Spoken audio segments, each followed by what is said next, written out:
Bonjour bien-aimés, bonjour très chers amis. Alors, quel autre privilège de nous retrouver ce matin dans le cadre de notre dévotion matinale.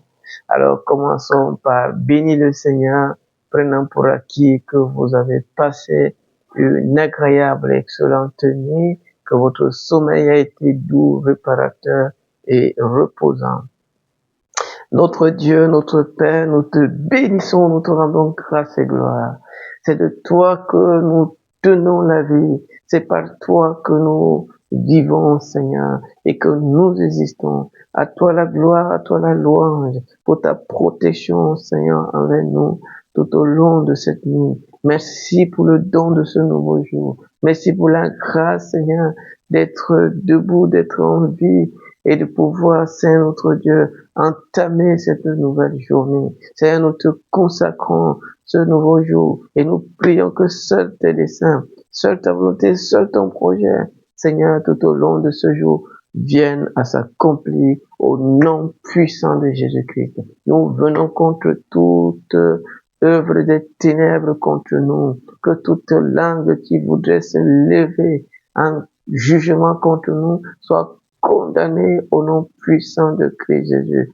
Que toute flèche des ténèbres, que tout dard du monde des ténèbres, Seigneur notre Dieu, en direction de nos vies, soit total, soit déjoué au nom de Jésus-Christ. Nous prions que le sang de Christ Jésus nous couvre et protège ce que nous sommes et protège tout ce que Dieu nous rend capable d'accomplir au nom puissant de Jésus-Christ. Ô Saint notre Dieu, nous prions que ton esprit se saisisse de nous. Nous prions qu'il nous remplit de sa vie, qu'il nous remplit de sa personne, qu'il nous remplit de sa grâce, sa direction, son intelligence, sa sagesse, sa puissance, son onction, pour vivre pour Dieu tout au long de ce jour. Seigneur notre Dieu, fais-le pour ta gloire et pour la bénédiction de nos vies ici-bas, au nom de Jésus-Christ. Amen, amen, amen. Alors, le texte que nous allons considérer ce matin, c'est le verset 15 du 2e chapitre du livre d'Actes des Apôtres. Ce verset dit tout simplement ceci, je nous ai pris 3 versions, celles que nous utilisons généralement. La première version étant celle de Louis II, elle dit ceci, ces gens ne sont pas ivres, ces hommes ne sont pas ivres comme vous le supposez, car c'est la 3e heure du jour. Version Bible expliquée dit ceci, ces gens ne sont pas ivres comme vous le supposez, car il est seulement 9 heures du matin. Il est seulement 9 heures du matin. Version Parole de vie dit ceci, ces gens ne sont pas ivres comme vous le pensez. En effet, il est seulement 9 heures du matin. Je vous prends une autre version, Semeur, qui dit ceci. Certains d'entre vous insinuent que ces hommes seraient ivres. Pas du tout. Il est à peine 9 heures du matin. Parole du Seigneur. Amen.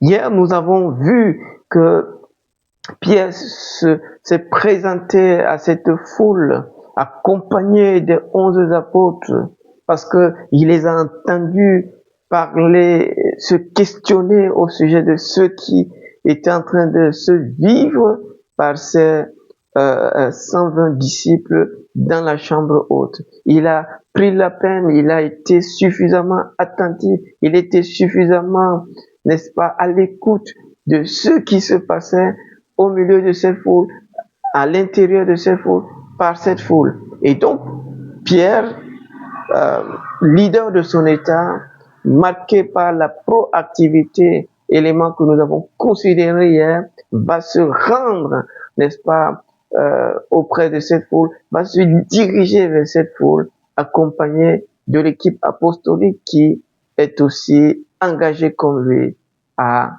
laisser la puissance de l'Esprit Saint qui venait de les investir prendre le dessus et imposer le règne de Dieu sur la terre. Alors Pierre, il va se rendre et la première des choses qu'il va, hier on a pu voir cela, il va nous expliquer comment est-ce qu'il va introduire, comment est-ce qu'il va entamer, débuter son message, n'est-ce pas, de l'évangile, son message de prédication de l'évangile. Il attire l'attention de la foule, il demande et il invite, que dis-je, il somme, il ordonne à la foule de lui prêter une indivisible attention parce que il sait qu'il a la solution à son problème, il a la réponse à ses questions. Il dit, sachez ceci.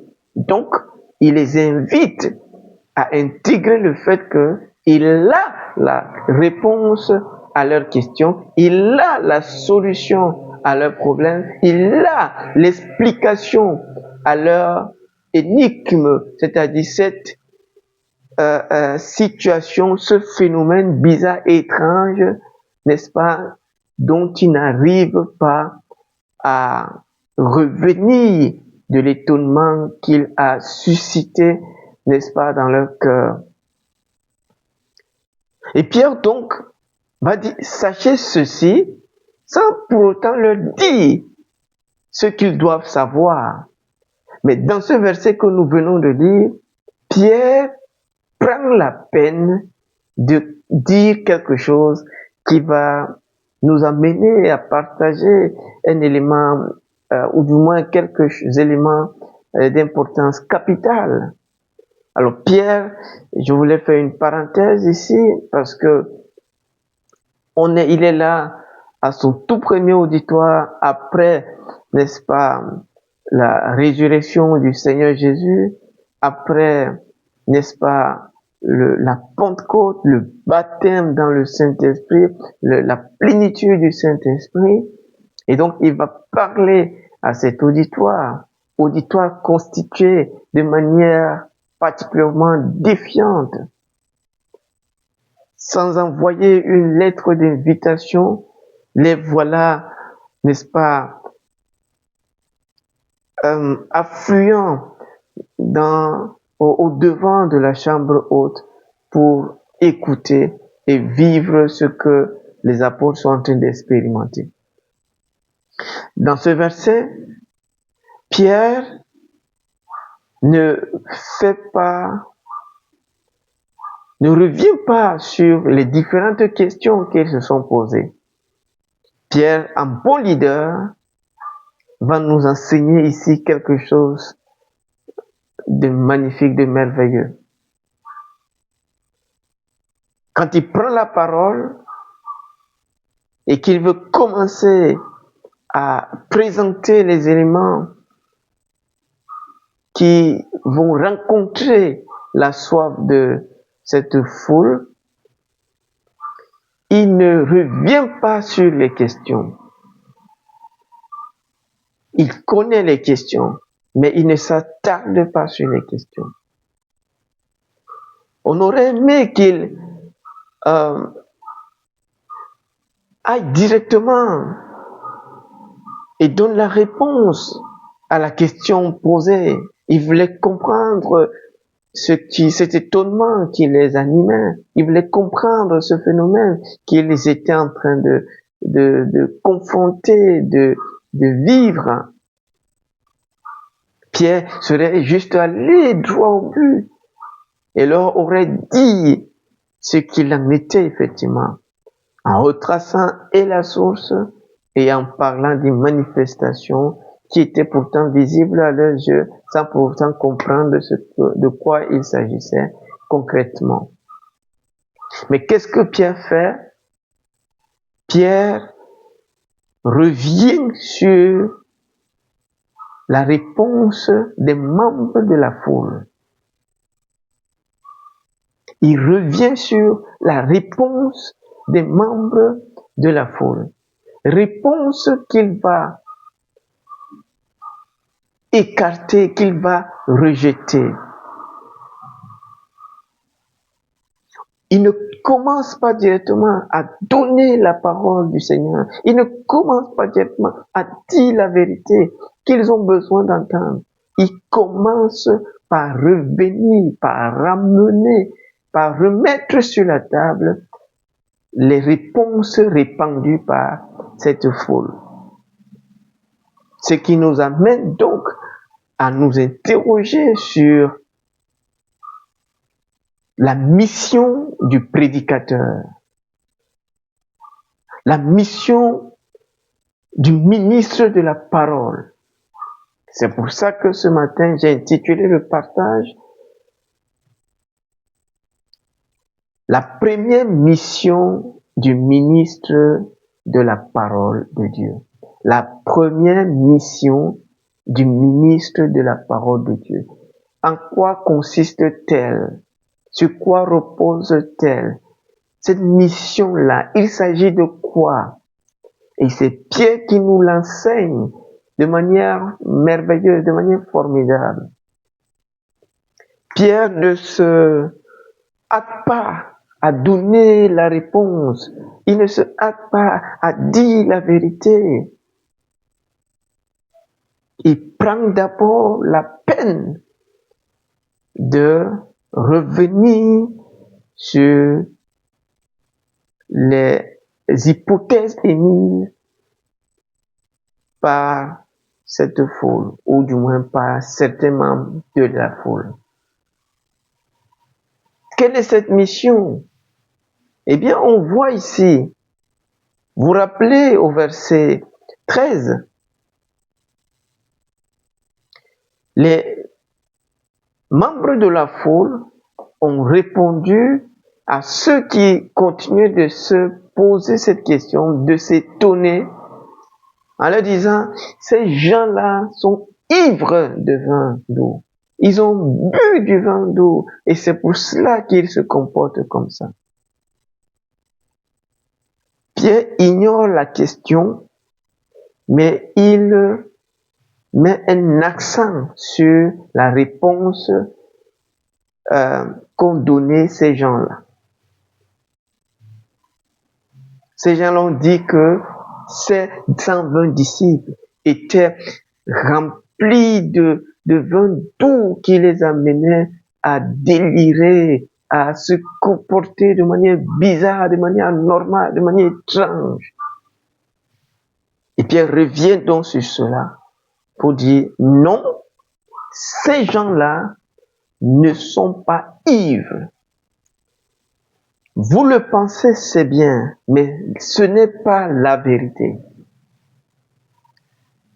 Vous le concevez, c'est bien, mais ce n'est pas le cas.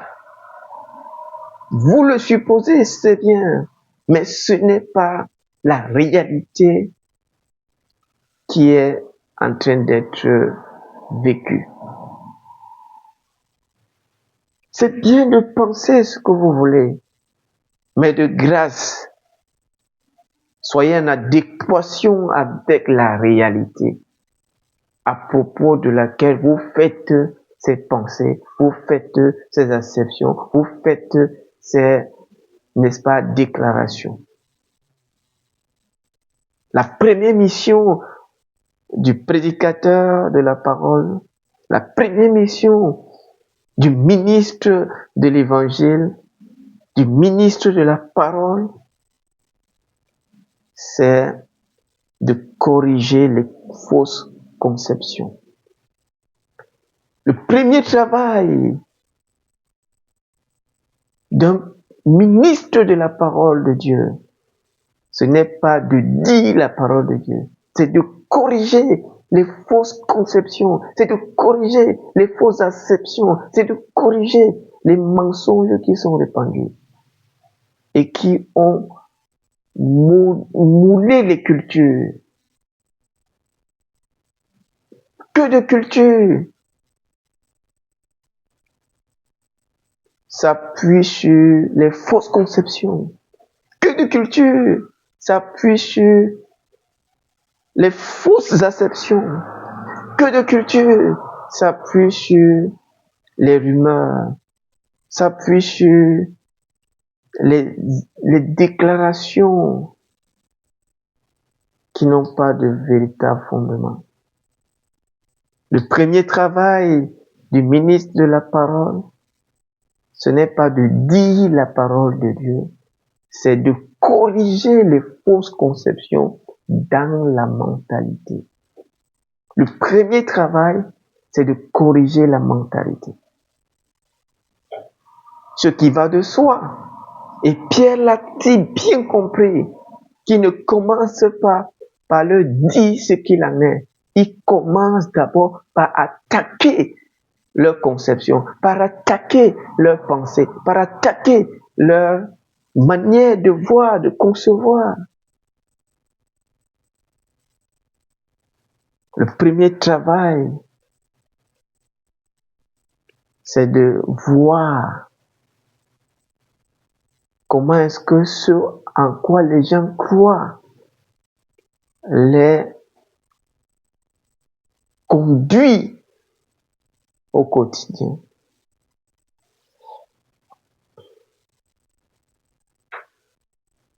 Pierre comprend que s'il leur donne la vérité, alors qu'ils ont cette conception, ce serait comme mettre la charrue avant les bœufs.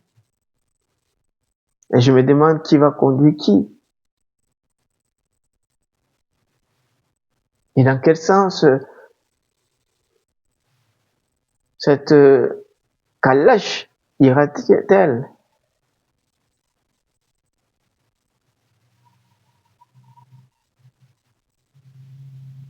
Et c'est pour ça que Jésus disait qu'on ne peut pas mettre du vin nouveau dans une vieille outre.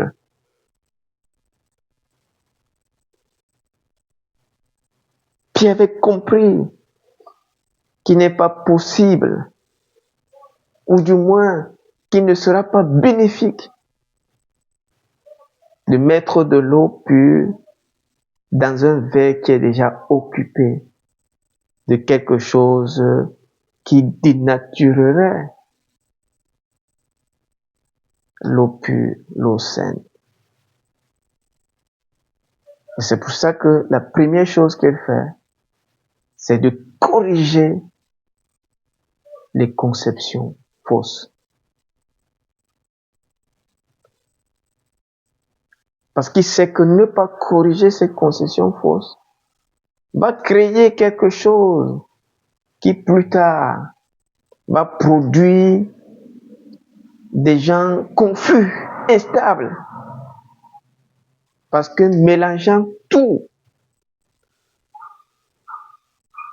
et n'ayant rien de consistant pour les guider dans la vie. Le premier travail que vous avez en tant que ministre de la parole, le premier travail que j'ai en tant que ministre de la parole, c'est de nous attaquer aux conceptions, c'est de nous attaquer aux acceptions, c'est de nous attaquer au système de pensée fausses qui sont en contradiction, en opposition avec cette parole qu'on veut leur apporter. Il ne sert donc à rien de courir. Dire la vérité est bien, mais dire la vérité dans un contexte, dans un mauvais contexte ne produira rien. C'est pour ça que Jésus, quand les pharisiens l'ont confronté, ils voulaient savoir d'où venait son autorité. Ils savaient que ces gens-là étaient de mauvaise foi.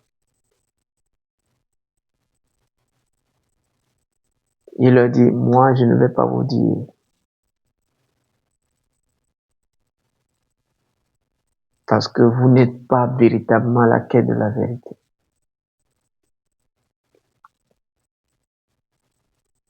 Ne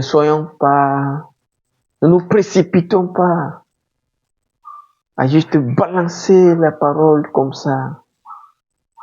Ne la vendons pas moins cher.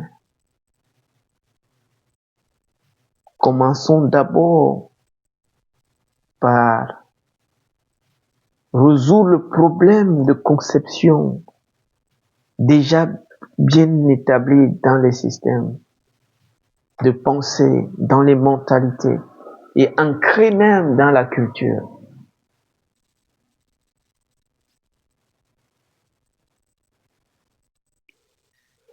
Et une question va donc, ou du moins deux questions vont jaillir. Comment donc identifier les fausses conceptions, les fausses idées, les pensées erronées?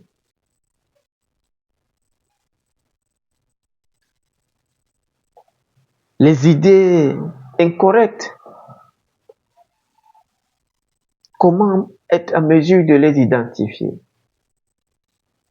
Parce que Pierre, quand il va se présenter et quand il va entamer son propos, commence par dire que ce qui a été dit n'est pas correct, ce qui a été dit n'est pas exact, ce qui a été dit est faux.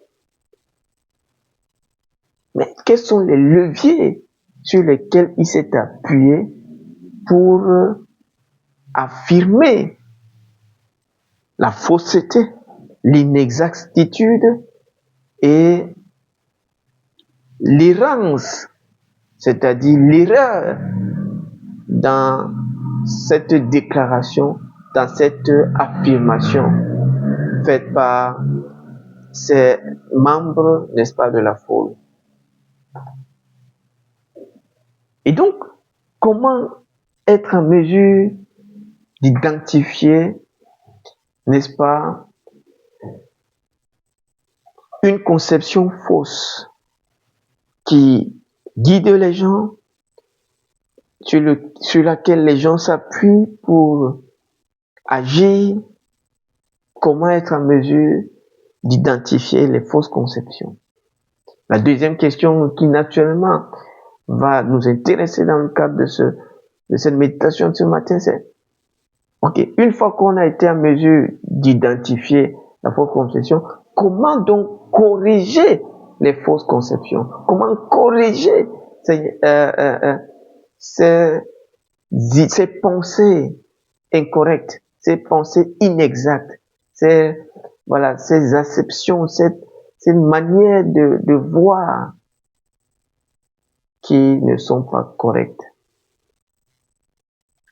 Alors, pour répondre à la première question, comment identifier des fausses conceptions, comment identifier des mensonges très bien habillés, qui ont, n'est-ce pas, un attrait de persuasion profonde, forte? Eh bien, il y a quelques points que nous apprenons de la vie de Pierre ici. Rappelons-le, lui qui est en train de parler, c'est ce qui se passe, vit ce qui s'est passé. Et donc, il est à même de pouvoir dire que ce que ce monsieur dit là, ce que ces gens disent là, n'est pas correct, c'est inexact. Sur quoi s'appuie-t-il donc? Cette chose rapidement. La première, c'est qu'il faut connaître la vérité. Vous ne pouvez pas identifier le faux si vous êtes ignorant de la vérité. C'est la vérité de quelque chose qui vous permettra de reconnaître facilement la fausseté de cette chose-là. Donc, premièrement, il faut connaître la vérité. Deuxièmement, il faut vivre la vérité. La vérité, c'est quoi? C'est tout simplement ce qui est en adéquation avec la réalité. Voilà. Richard est en train de parler en ce moment. Il dit que c'est ça la vérité. La vérité, c'est que Richard est en train de parler et c'est en adéquation avec la réalité pratique. C'est-à-dire que quand on prend la phrase avec l'acte qui est en train de se poser, on dit que oui, c'est vrai. Pierre a vécu cette situation. Il sait exactement ce qui se passe et donc il peut voir que ça, ce qui vient d'être dit, est tout sauf la vérité. Parce que il ne la connaît pas seulement, il la vit, cette vérité-là.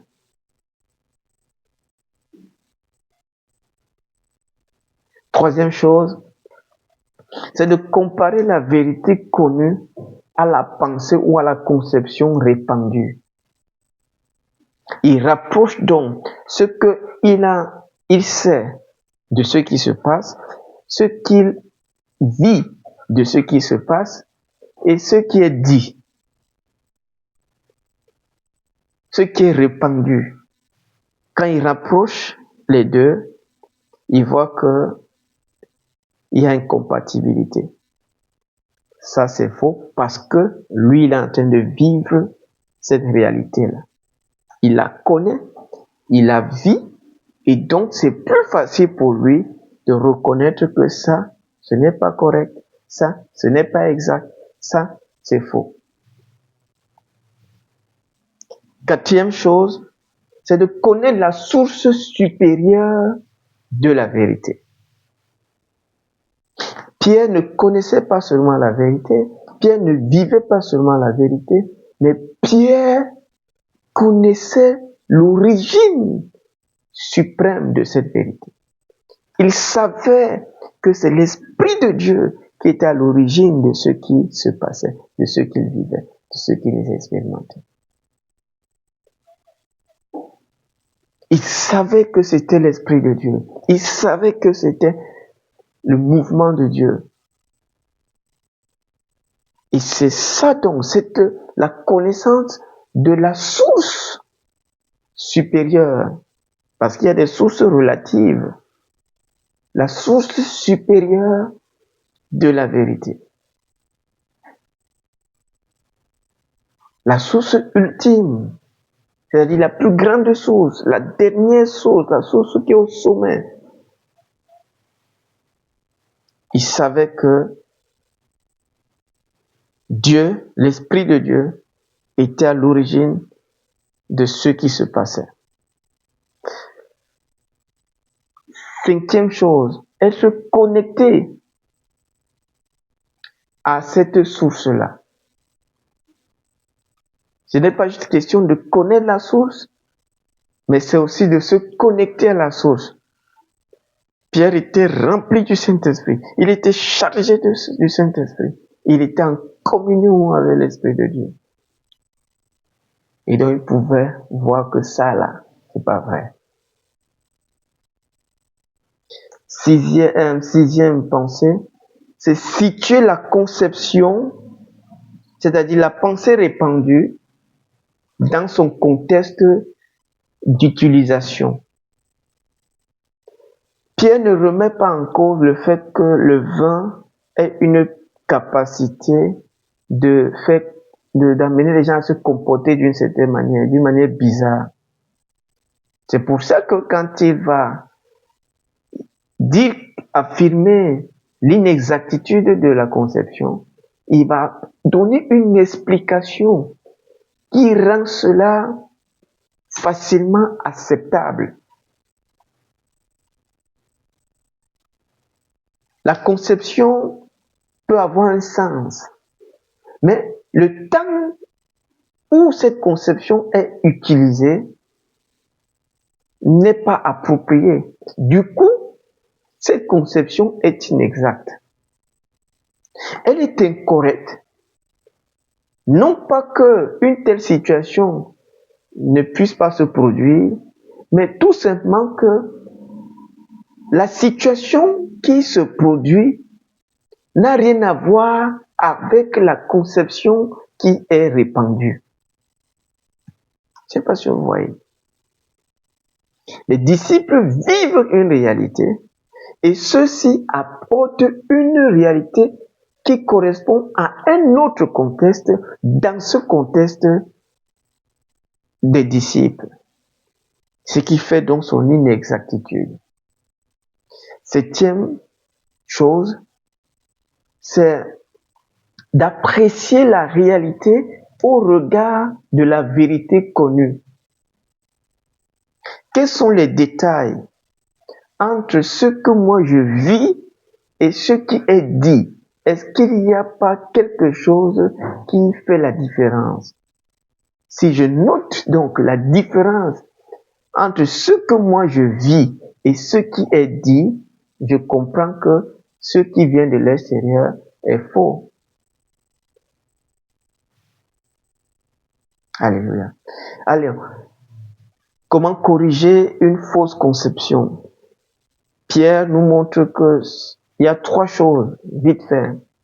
La première chose qu'il fait, c'est qu'il affirme clairement que c'est faux. Il dit, ces gens-là ne sont pas ivres. Il ne les caresse pas dans le sang du poids. Il leur dit que ça c'est faux. Il affirme l'inexactitude de la conception. Il affirme l'inexactitude de ce qui est dit, de l'expérience qui est rapportée pour la rendre similaire ou du moins lui donner un caractère identique avec ce qui est en train de se passer. Il affirme que c'est faux, que c'est incorrect, que c'est inexact. Deuxième chose qu'il fait, c'est qu'il va démontrer pourquoi c'est inexact, pourquoi c'est faux, pourquoi c'est incorrect. Et comment le fait-il ici dans ce texte? Pierre dit, ces gens ne sont pas ivres, car il n'est seulement que 9 heures du matin. Comment Pierre démontre-t-il l'inexactitude de cette conception, la fausseté de cette conception? Alors, il y a plusieurs approches pour démontrer. On peut le démontrer spirituellement par la foi, on peut le démontrer intellectuellement par la logique, on peut le démontrer culturellement. Et c'est justement sur ce terrain que Pierre va mener ses auditeurs. Pourquoi? Parce que c'est un élément à propos duquel ils seront tous d'accord.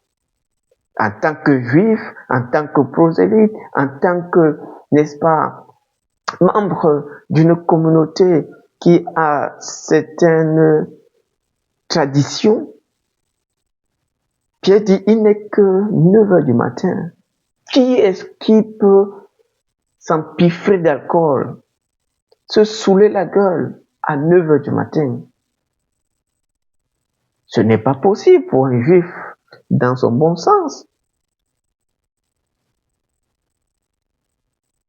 Ce n'est pas possible pour un prosélyte qui tient à cœur la loi de l'Éternel. Ce n'est pas possible pour quelqu'un qui veut donner sens à sa vie. Il n'y a que les insensés, les stupides et les paresseux qui peuvent faire quelque chose de ce genre. Pierre dit, il n'est que 9 heures. Donc Pierre va démontrer que ces gens-là ne sont pas ivres. Donc il va démontrer que cette conception est fausse en convoquant la culture où ils peuvent tous lui donner raison sur l'inexactitude de cette conception.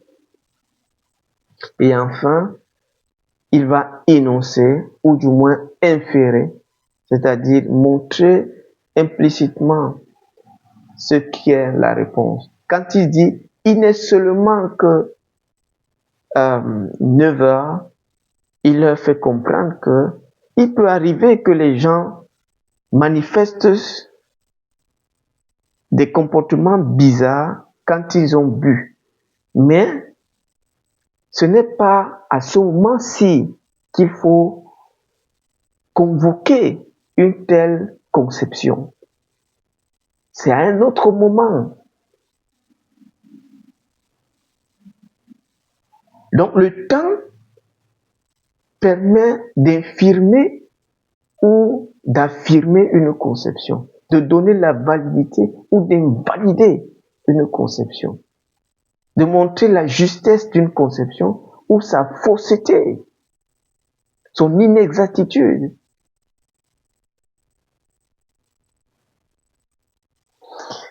Voilà un peu ce qu'on peut dire ce matin. On va s'arrêter là. Mais comprenons que, en tant que ministre de la parole de Dieu, notre premier travail consiste à corriger les conceptions,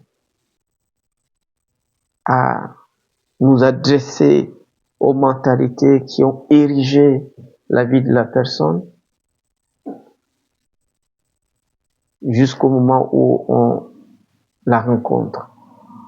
Et commençons déjà par l'amener à voir que ces conceptions dans lesquelles il a baigné jusqu'à ce jour n'ont pas leur place, ou du moins ne peuvent pas l'aider à trouver la paix du cœur en connaissant la vérité, avant de pouvoir leur présenter le message du salut.